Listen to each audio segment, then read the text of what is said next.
Golden rule here for the slide hitter, again, is that she wants to chase the ball into the zone from a parallel position. One of the things that happens a lot of times is that the slide hitter will just bail out. She'll see the pass or see the ball and just figure, I'm not going to get set. It's too hard of a play to connect on, or the setter's not going to try to set me because it's a difficult play.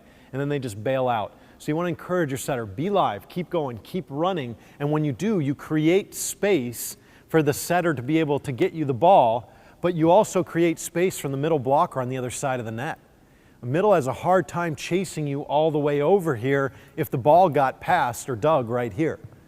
So this is, again, next level type of training stuff, but once your setter is able to start setting this ball back, it's doable.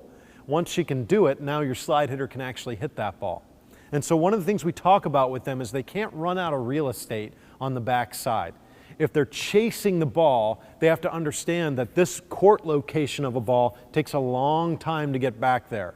So they don't want to run out of room and just be waiting back there on the ball. They become not explosive in that situation. They become too slow if they're waiting on the ball. So they still want to stall out for their last two steps.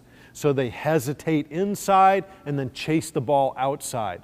So if the ball gets passed to here, it looks like this. She hesitates, and then she chases the ball, okay? She doesn't want to stop necessarily inside, but she starts drifting and then chases the ball, okay? So again, as a coach, I can toss this ball and start establishing what I'm talking about, start establishing the rhythm, and I can give her different balls to look at.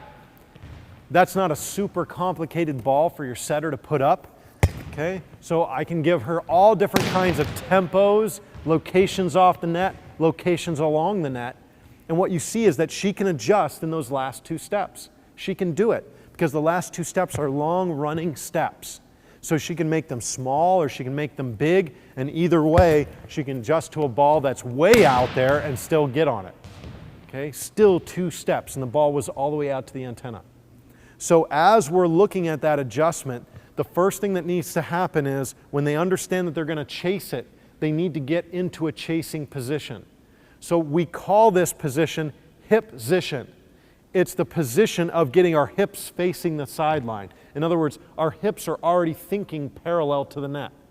But a lot of middles, when the ball gets passed or dug over this shoulder, they want to turn and rotate their hips open, and now it's hard for them to move in that direction. So we want them to stay in hip position. Hips transitioned, hips facing the net. This is the position that we want to be in if we're going to chase an out-of-system ball that's going to get forced or reversed back here to the antenna. So this is what the play looks like. Good. And again, she's waiting and chasing. Okay? So these balls are balls that the setter can set. You're going to get a high variety sometimes. Every ball's not going to be perfect. Very good. But she's waiting and chasing, okay? The advantage of waiting and chasing is that the ball will stay in front of her as a hitter where she can see the ball and the blocker. And the blocker she's most interested in is the left front blocker. She's not as interested in the middle. The middle has to chase her if she gets set. But most middles, when the ball gets passed and the setter moves forward in this direction, most middles start leaning and leaking, start shifting this way. And so that reverse back in this direction is a pretty big chase, makes this middle blocker almost irrelevant. So now if it's the middle versus the left and she's patient, she sees that ball in front of her as she makes her chase move, and she can see the left front blocker chasing her as well. So we'll look at a couple more. I'll start increasing the variety of ball, okay? Changing the target, the height of the target. So again, be patient. If the ball's inside, I adjust my feet, I get on that ball, okay? Some are low and fast, good, okay?